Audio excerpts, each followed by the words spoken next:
On this episode of Heartland Highways, it's all about the Indiana town of New Harmony.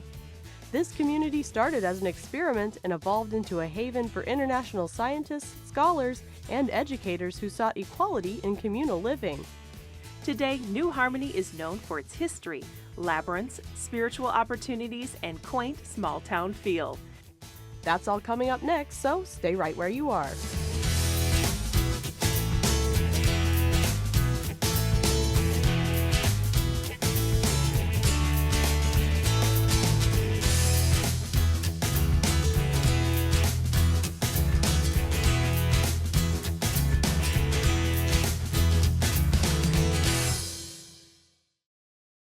Heartland Highways is made possible in part by EIU's Academy of Lifelong Learning, providing all community members an outlet for their educational, social, and creative pursuits, opportunities to learn new skills, engage in topics of interest, and explore new areas of learning, available for people of all ages.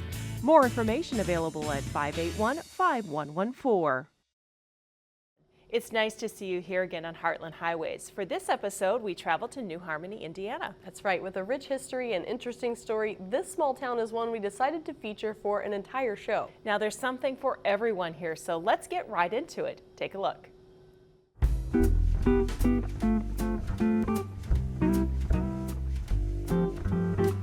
They say you should never judge a book by its cover. Well, that old adage holds true as you make your way into New Harmony, Indiana.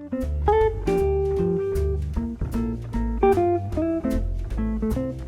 kind of describe our town as very quaint, it's charming, and a little quirky, because when you first come into town, you think there's not much here but stores, but it's a whole lot more. Mostly unassuming and small, New Harmony has a population of just 800 people and transforms right before your eyes into a charming, historical, and unique place as you make your way into the heart of town. Interestingly enough, this place began as what you might call an experiment. This town is the home of two communal experiments, the first being the harmonists, who came here in 1814. They came to Indiana because they wanted a lot of land. They bought around 20,000 acres. It was on both sides of the Wabash. They actually kind of controlled the mouth of the Wabash at that time. They were around 800 people that came here. They were based on Father Rapp's teachings. Father Rapp was not a father. He was never an ordained priest. He was actually a lay person. They came from Germany, Württemberg, Germany, in 1804 to escape religious persecution. Father Rapp is a Lutheran separatist pietist. Basically, kind of sum it up, they believed that the Lutheran Church wasn't the real church and that they were. They were very millennialist. They believed that Christ will return any day now and they would live 1,000 years in peace and prosperity. The harmonists, they were German from the Württemberg area, and Father George Rapp was unhappy with the way the state Lutheran religion was going. And so he started to have meetings, and pretty soon he had hundreds of people meeting with him. The church was not happy with this man. So he did what lots of people in Europe did for religious freedom. They left. And so he first settled his group in Harmony, Pennsylvania, the first town, and they were there 10 years. They really wanted a warmer growing climate. They expected more Germans. So they built this town, Harmony on the Wabash. So they were also here for 10 years. They moved back to Pennsylvania, started a third town, and died out because it was a celibate community. So the harmonists settled here in 1814 and left in 1824. That's the harmonist period. And what the harmonists were trying to create was what we call a utopian community. Well, the harmonists, when they came, we call it a utopia. They were working, eating, praying, waiting for Christ to come, because that's what Father Rapp told them. Christ was going to come. So their vision of utopia was really what was going to happen when Christ came. The other group, the Owen period, a new moral world was their utopia. I think the problem with Robert Owen, he was a socialist, My opinion, he had too many chiefs and not enough Indians. You bring in all these people that are used to waited on, you still have to have somebody plowing the fields and planting food. So a perfect place is different in the eyes of different people. Linda mentioned the Owen period. This was a time that came after the short run of the Harmonists and led to the beginning of the period that would solidify New Harmony as a normal town turned tourist destination with a special background. Robert Owen, a Welsh industrialist, social reformer, bought the entire town and was going to have a new moral world based on equal education and equal social status. Another utopia, not religious. That did not work. But the people that he brought here on the boatload of knowledge, scientists, educators, artists, teachers, printers, publishers, many of them stayed, and the afterglow period lasted till about 1860. And then we become a regular town. So from experimental utopian community to regular town, New Harmony, Indiana has always been unique, and that uniqueness has always been recognized by the community. After the town began to develop as a normal community in the 1860s and beyond, it wasn't long before they realized how special their harmonist roots were. New Harmony kept to those roots and preserved the peaceful labyrinths and historic buildings of years gone by.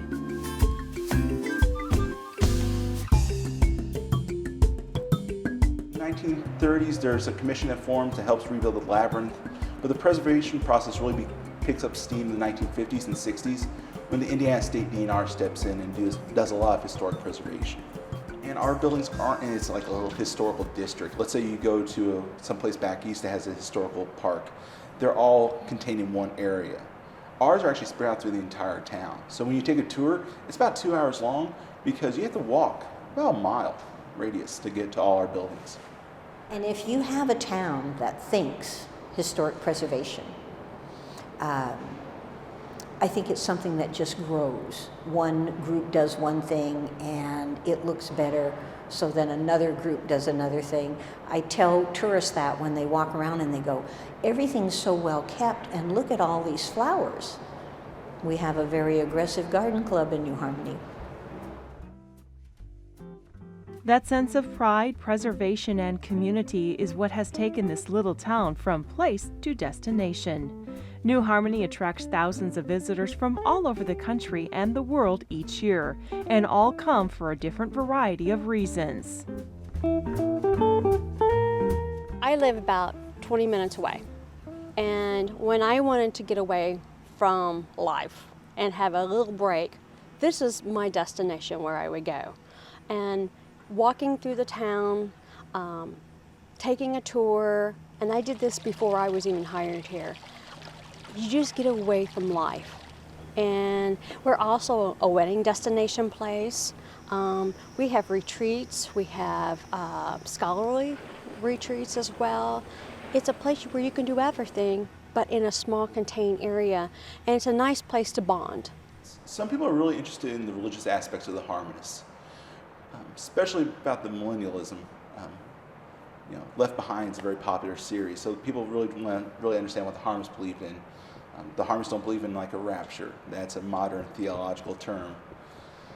And they also just kind of curious about how Father Rapp kind of governed the community. But then there's also people that are really interested with the social reform that Robert Owen believed in, such as the fact that Robert Owen believed that marriage should be an equal partnership between a man and a woman. It was actually an equal contract. I think the fact that we have been able to save so many of the historical buildings, because 1814, when the Harmonists settled, Indiana wasn't a state. They became a state in 1816. So we have parts of both of those communities with us. And although the first ones were hardworking Germans, they made excellent products. The second group, artists, musicians, a very cultural time in New Harmony. And I think today we survive that by having a lot of people here that are intellectuals, a lot of people that are artistic, musically, in all areas. And so the other thing about New Harmony that I think brings people here, it's welcome back to quiet. If you need to get away from it, the New Harmony project that comes here every year, the screenwriters say that their blood pressure goes down the minute they drive into New Harmony. Quiet is a word we heard and experienced a lot in New Harmony.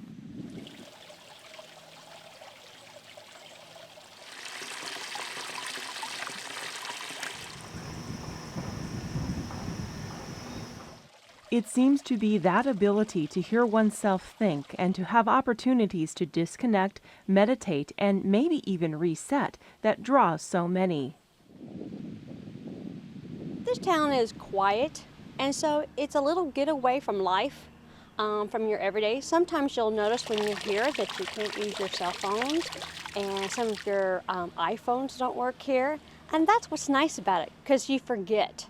And you can walk the streets, you can take the labyrinth. A labyrinth is a meditational walk. A difference between a labyrinth and a maze is that a maze, you have many ways in, many ways out, and you can get lost. Where a labyrinth, it focuses on the center and you walk in the same way you come out, the exit. And so many people come here for that, for just walking, the quietness, just listening. But if quiet's not your style, New Harmony also offers historical tours that you can plan a day around.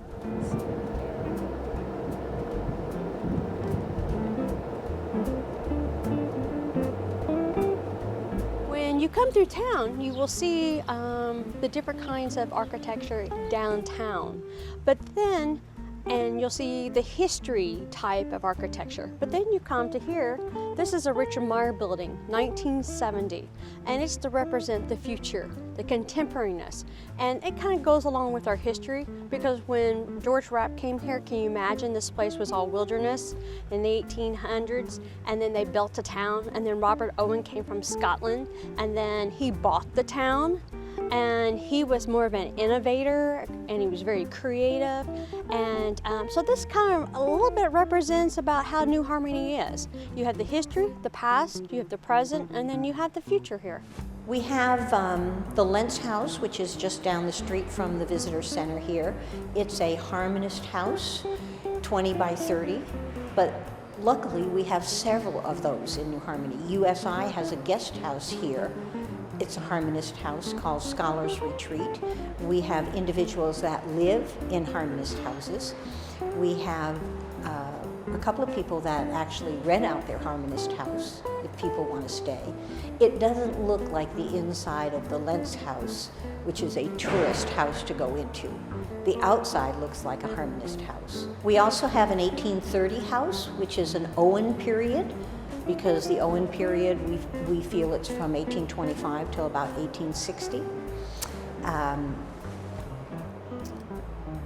That's kind of an interesting house because it sits on a corner where there's an 1830 house, a harmonist frame house, and two harmonist brick houses. And on that corner, no house has moved. They've always been in that position. The Harmonist Granary on Granary Street is a renovated building. The Harmonists built it to store grain and products to be shipped out. When the Harmonists left, it became one of the Owen McClure laboratories. The Granary was a laboratory. David Dale Owen's laboratory was built behind it. Community House Number 1, the first dormitory, was a laboratory. And the Harmonist shoe and leather factory turned into a natural science laboratory. So they had 4 of them. The Granary was renovated in 1997, 1998, half of 1999, 2.5 years for $2.5 million. And it is a wonderful building. There's 205 tons of new oak in that building, beams, it's pegged. It is a venue that is used for weddings, receptions, concerts. We have Under the Beams concerts in the wintertime. Lectures are there. It's a building that it just comes alive with people in it. I especially like to give tours on Friday afternoon when the bride is decorating the granary for her wedding. It's a premier building in New Harmony. Another building of interest catches the attention for an obvious and unique reason. It's called the Roofless Church, and although there are no services here, many still find it has purpose.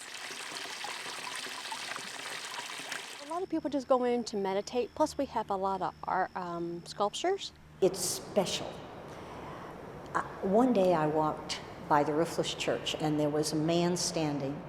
He had a tag on like he was with a group, camera, and he's just looking around, kind of the deer in the headlights look.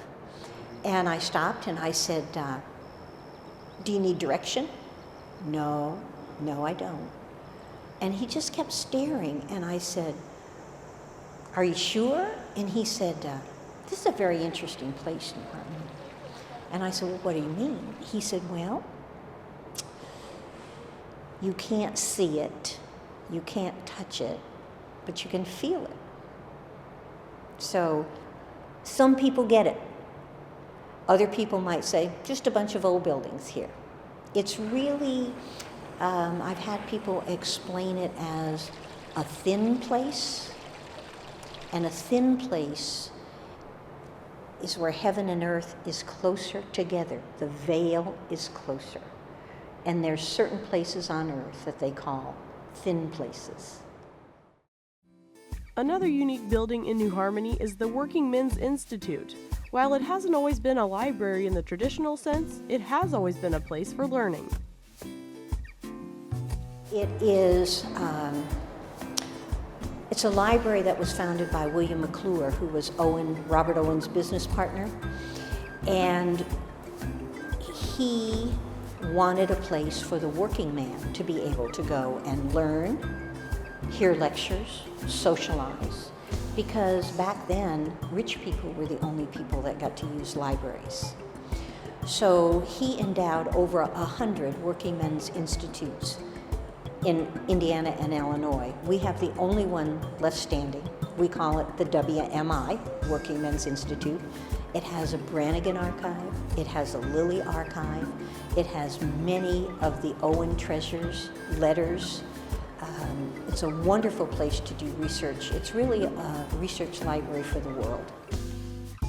The educational history of New Harmony reaches beyond the Working Men's Institute as well. The University of Southern Indiana, just down the road in Evansville, has partnered with the historic New Harmony operation to ensure learners of all kinds can experience what the town has to offer. Students come. We take students on tour all the time. Students can have classes here. They bring my favorite, well, I like all of the groups, but I really like the international students that come and learn about New Harmony. Also the presidential scholars. We have the German class that comes out here and tours, art classes. So it's really an area that the university and historic New Harmony can really merge and work together. The art classes, just like the visitors that come to New Harmony, have access to dozens of sculptures placed throughout the city. Sculptures done by renowned artists and that represent the past, present, and future feel of New Harmony.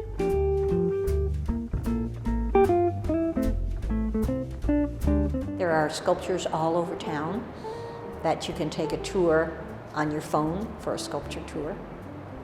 Meryl Streep's husband, he has a sculpture in Church Park. We have sculptures in right behind the red geranium, as well as in the Roofless Church. They're from they're numerous. Another sculpture of note by Don Gummer can be found in what's called Church Park.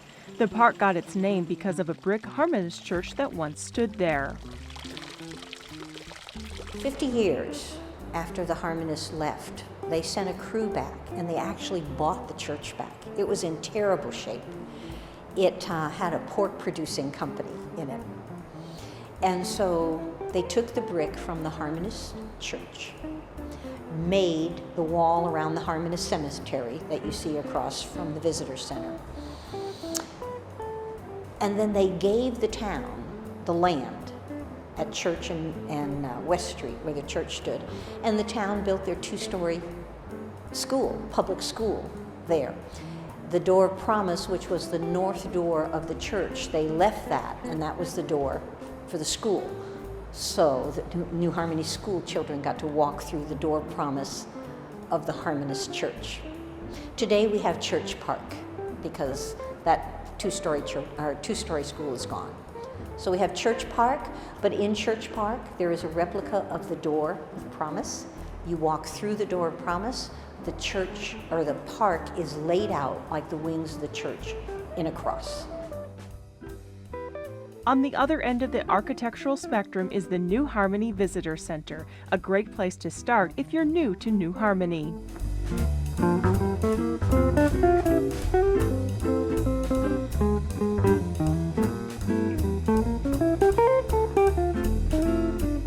We show a film, and it gives a brief history of the time when George Rapp came here, as well as when Robert Owen started his society here. And then we take them out to the historic sites so they can actually go inside a real harmonist home, a real harmonist community house, and then go into the Owen historic sites as well. And then we take them as well to see the roofless church, the granary that was here and that has been renovated several times. We have a museum shop as well. And whether you're walking or taking a golf cart, as so many do in New Harmony, the locals assure us there's something here for everyone.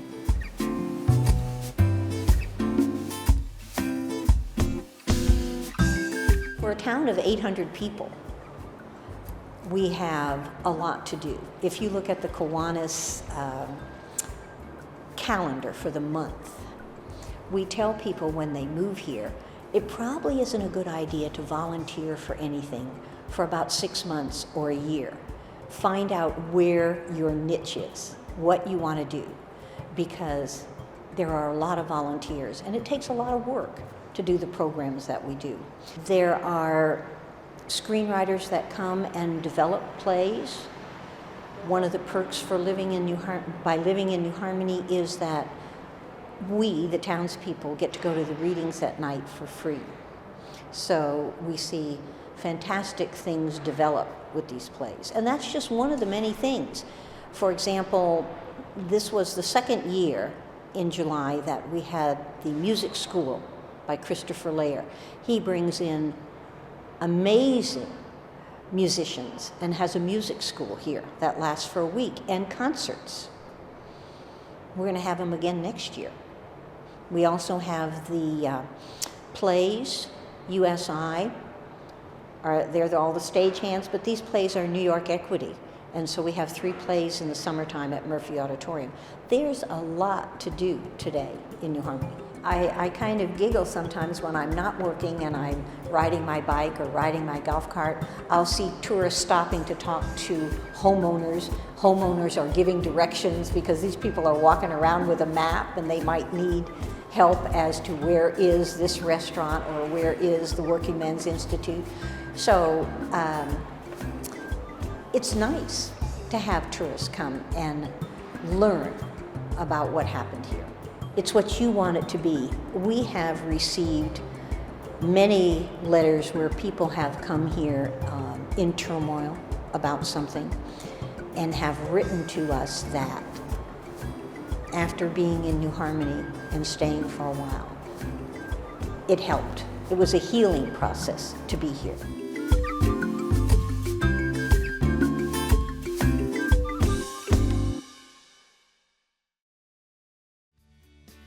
Many of our favorite adventures were story ideas that came from viewers just like you. Let us know about someone interesting or a unique place that we need to visit. Email us the information, give us a call, or write to us at the address on your screen. That's 600 Lincoln Avenue, Charleston, Illinois 61920. Be sure to send it attention Heartland Highways. That's it for this edition of Heartland Highways. Now you can always learn more about our adventures by visiting our website at weiu.net and clicking on Heartland Highways under the television tab. Thanks for watching, and we'll see you next time. Heartland Highways is made possible in part by EIU's Academy of Lifelong Learning, providing all community members an outlet for their educational, social, and creative pursuits. Opportunities to learn new skills, engage in topics of interest, and explore new areas of learning. Available for people of all ages. More information available at 581-5114. If you'd like to purchase a copy of any Heartland Highways program, contact us at 1-877-727-9348 during regular business hours. You can also visit our online store at weiu.net or mail in your order with payment to the address on your screen. DVDs are available for $25 each. Visa, MasterCard, Discover, or American Express are accepted. Just let us know what show you're interested in by mentioning the story name or person featured in the show.